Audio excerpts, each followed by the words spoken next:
المرقة هنستخدمها ولا لأ؟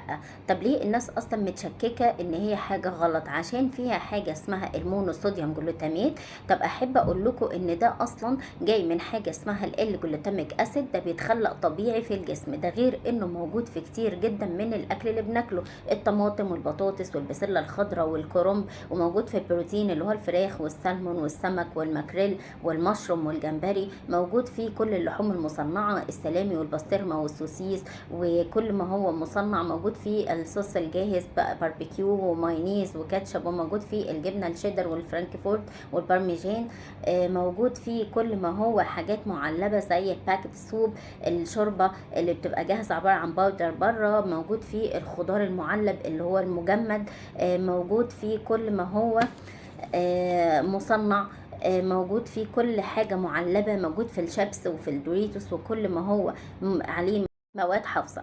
طيب أنا لما استخدم الحاجة دي هي بتزيد طعم كويس للاكل، فلما انا استخدم المرقه او حاجه فيها مونوصوديوم جلوتاميت المفروض اقلل اصلا من استهلاكي للملح. طب هي بتاثر سلبا في ايه؟ على المخ، بتدمر الخلايا العصبيه، فاحنا مش مفضل ان احنا ناخدها، زي ما احنا قلنا الجسم بيخلقها طبيعي وموجوده اوريدي في الاكل.